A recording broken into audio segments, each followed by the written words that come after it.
Olá, meu amigo, minha amiga, que legal que você aceitou o nosso convite. Esse convite que foi fruto de um outro convite que eu mesmo recebi da parte do José Ferro, meu amigo lá da Seara de José. Ele tem estruturado, tem convidado diversas pessoas da nossa região a fazerem estudos, na verdade, reflexões, estímulos a partir de alguns livros importantes dentro da literatura espírita.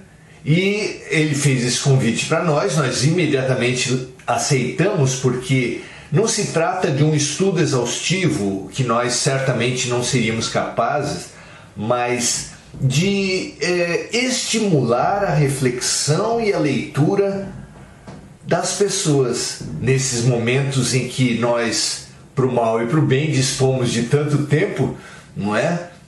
Nada melhor do que bem utilizá-los. E dentro dos livros espíritas, pelo menos dentro da parte dos romances, eu imediatamente lembrei-me de Paulo Estevão. É, na minha opinião, o melhor romance espiritualista que já foi escrito. Pelo menos o melhor que eu li. Aqui está a capa das suas primeiras edições. Essa capa que ficou muito famosa e que tão bem atende à carga de dramaticidade que esse livro contém, pelas mãos espirituais de Emmanuel e pelas mãos encarnadas mediúnicas de Francisco Cândido Xavier, o nosso Chico Xavier. Houve depois uma segunda edição desse mesmo livro, que é mais atualizada, com ortografia atualizada, que é essa edição, ambas pela Federação Espírita Brasileira. Então é muito legal que você tenha atendido esse convite.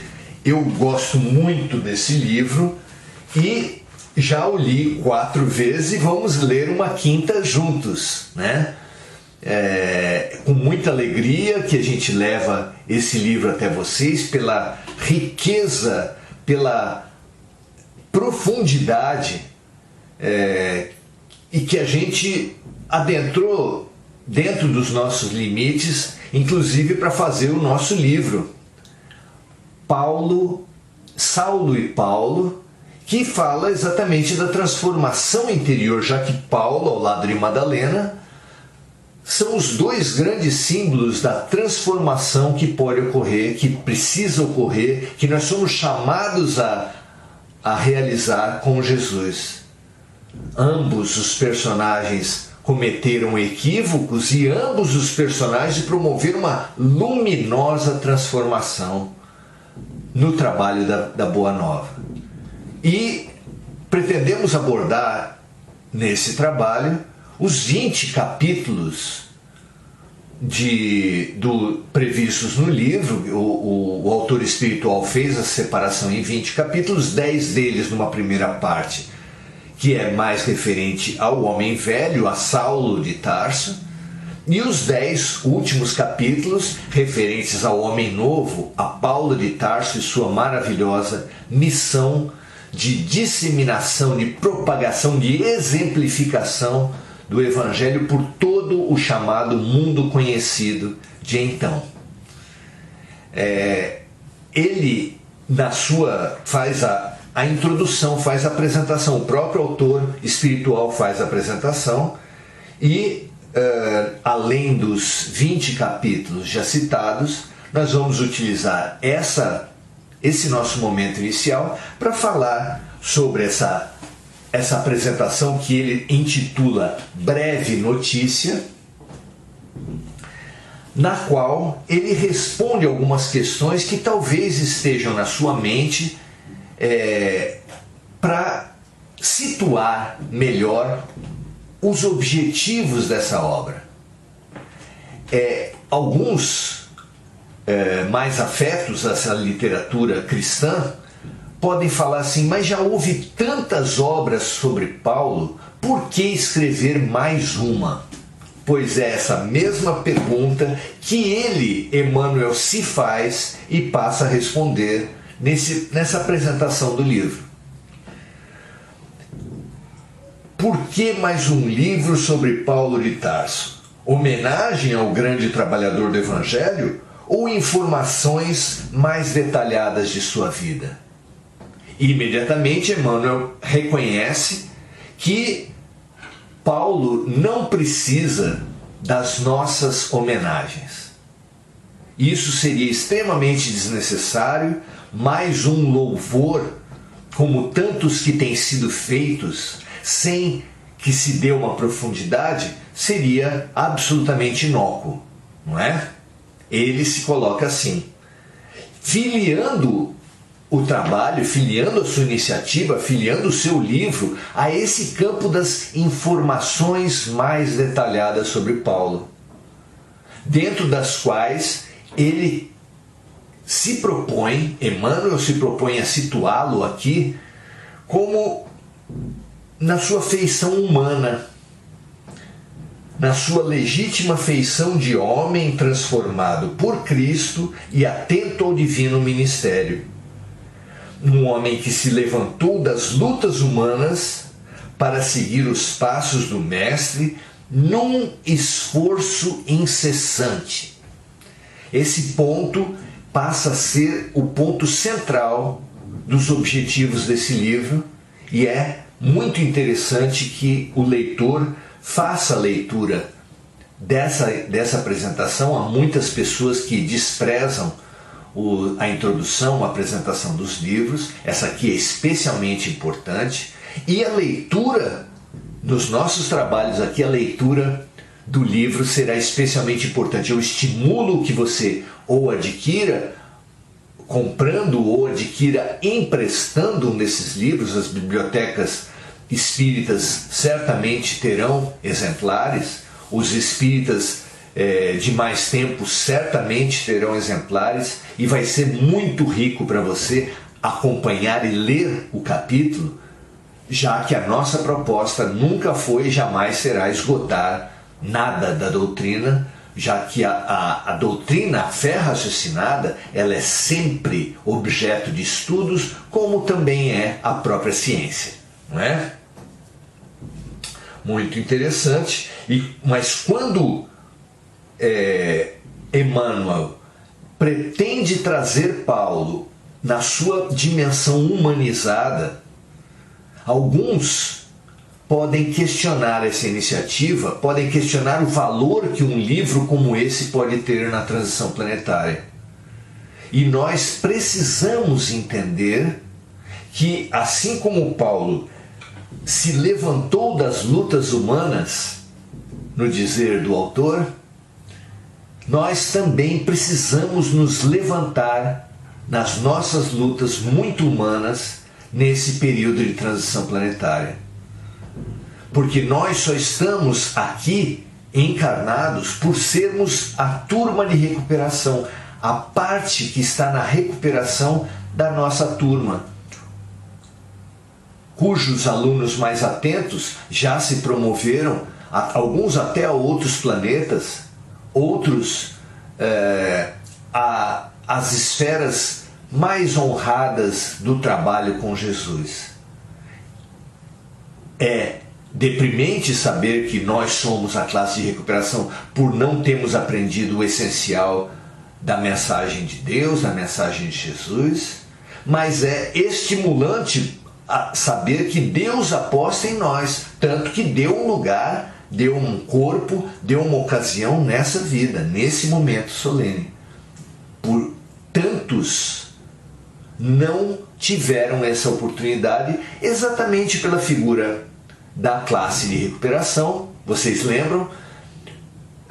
Os que já tinham compreendido a lição já estavam de férias, enquanto outros estavam lá estudando, mas uma grande parte nem alcançavam estar na classe de recuperação, para a qual só iam aqueles alunos que não alcançaram a média, por um lado, mas que precisavam de pouco para alcançar essa média.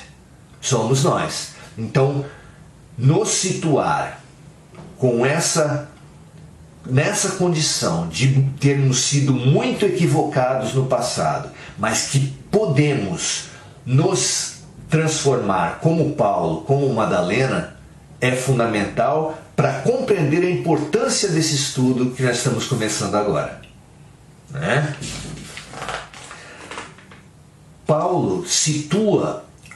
Emmanuel situa o equívoco de Paulo no campo religioso. E é verdade, porque todos os equívocos de Paulo foram feitos em nome da religião, em nome da fé, em nome da fidelidade à lei. Ele era um destaque, uma celebridade, uma grande promessa da raça na defesa da lei de Moisés. E Emmanuel situa a importância desse esforço, desse trabalho, exatamente nos equívocos que se comete em torno de Jesus. Diz ele: as igrejas amortecidas da atualidade e os falsos desejos dos crentes nos diversos setores do cristianismo justificam as nossas intenções com esse livro. Continua Emmanuel: em toda parte há tendências à ociosidade do espírito e manifestações de menor esforço. Muitos discípulos disputam as prerrogativas de Estado, ou seja, querem cargos, posições, querem poderes. Enquanto outros, distanciados voluntariamente do trabalho justo, suplicam a proteção sobrenatural do céu. Templos e devotos entregam-se gostosamente às situações acomodatícias, preferindo as dominações e regalos de ordem material.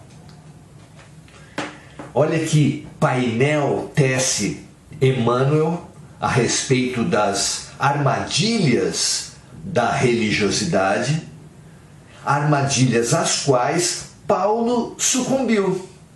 Então, se Paulo sucumbiu tão desastrosamente às armadilhas da religiosidade, buscando a sua carreira, buscando o seu destaque, buscando a sua posição de poder, nós que erramos num sentido muito similar, podemos e devemos olhar, estudar Paulo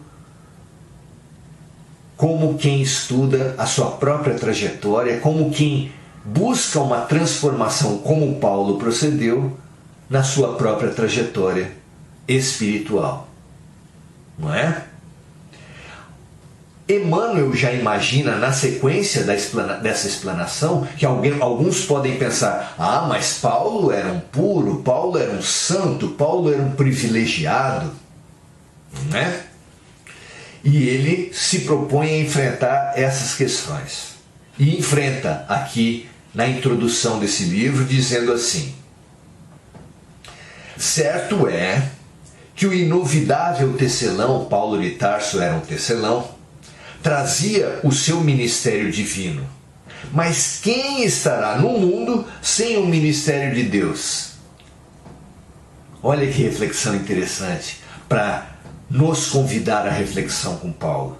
Todos nós estamos, de alguma forma, a serviço da transformação interior, pelo autoconhecimento e pelo serviço voltado à Boa Nova. Então, nós também, guardadas as devidas proporções, temos também um chamamento. O que diferencia Paulo na visão de Emmanuel não é ele ter recebido um chamamento como o que recebeu às portas de Damasco, mas ele ter aceito. Vejamos o que Emmanuel diz aqui.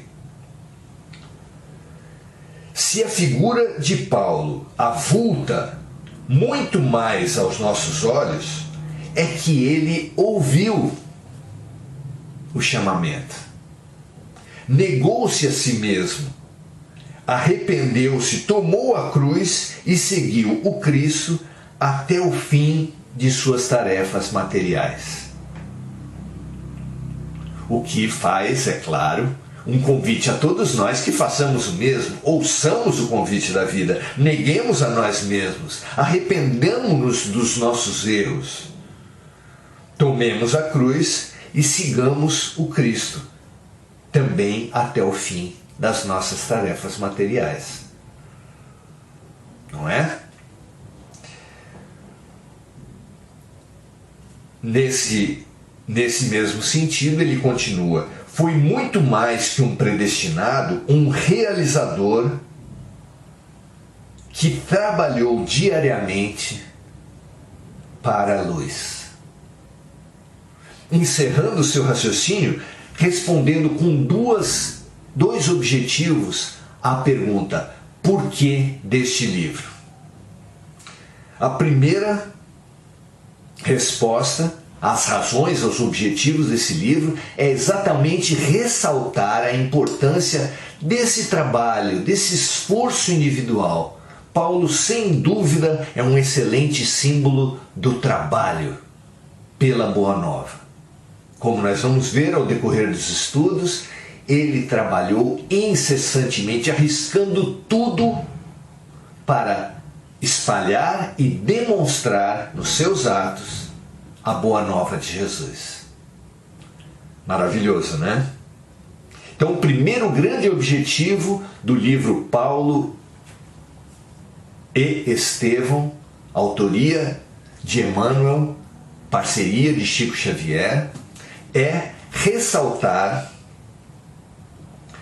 o quanto nos compete em trabalho próprio a fim de nos encontrarmos com Jesus. Ressalta Emmanuel que esse é seu primeiro objetivo. Outra finalidade desse esforço humilde é reconhecer que o apóstolo não poderia chegar a essa possibilidade que chegou em ação isolada no mundo. Todos aqueles que já leram as cartas de Paulo sabem que ele sempre se remeteu a inúmeros amigos, sempre estabeleceu grandes parcerias em todas as igrejas, em todos os lugares em que esteve. Mas uma parceria, e é exatamente a principal, logo abaixo da parceria com Jesus, não é citada nas cartas de Paulo. E aqui ele ressalta, Emmanuel ressalta essa parceria de Paulo com Estevão. E é uma parceria maravilhosa. Emociona a qualquer pessoa compreender o quanto Deus, através de Jesus, convidou Paulo a realizar todo um trabalho de autorregeneração numa parceria com aquele que ele tinha executado, que ele tinha acusado, que ele tinha perseguido, que ele tinha torturado e que ele tinha assassinado. Estevão. Foi Estevão que Jesus colocou como intermediário entre ele e Paulo para escrever suas cartas, para suas peças de oratória famosas e intensas, para todo o trabalho de amor que Paulo realizou. Não é maravilhoso essa volta que Paulo deu com a ajuda fundamental de Estevão sob a direção de Jesus? Aceitemos esse convite como Paulo aceitou. Nós poderemos transformar, sair do fanatismo exterior e acomodado, ao qual o cristianismo está tão tristemente voltado, para buscarmos um novo cristianismo, o cristianismo original, o cristianismo de testemunho, de parcerias na matéria, nos encarnados, e de parceria entre os desencarnados, num processo mediúnico e fraterno, de intenso trabalho, de intensa parceria, São esses os objetivos dessa obra e para eles é que você está convidado. Venha conosco. Melhor companhia que essa nós não vamos encontrar para a nossa transição planetária, para a nossa transformação em contribuição com a boa nova de Jesus. Que assim seja, meu amigo, minha amiga. Até a próxima. Será certamente um prazer trilharmos essa trajetória desse maravilhoso livro com você. Grande abraço, até a próxima. As palestras espíritas são uma realização do Lar Espiritual Seara de José e contam com o apoio da Panificadora Pinheiro Machado, Farmácia Ativa, Tâmega Turismo e Seguros, Íntegra Empreendimentos Imobiliários, Securserve, Corretora de Seguros. Siga-nos no nosso Instagram, acesse este conteúdo na nossa página no Facebook e se inscreva no nosso canal no YouTube. Não se esqueça também de ativar as notificações clicando no sininho. Este programa é uma produção da JM Vídeos.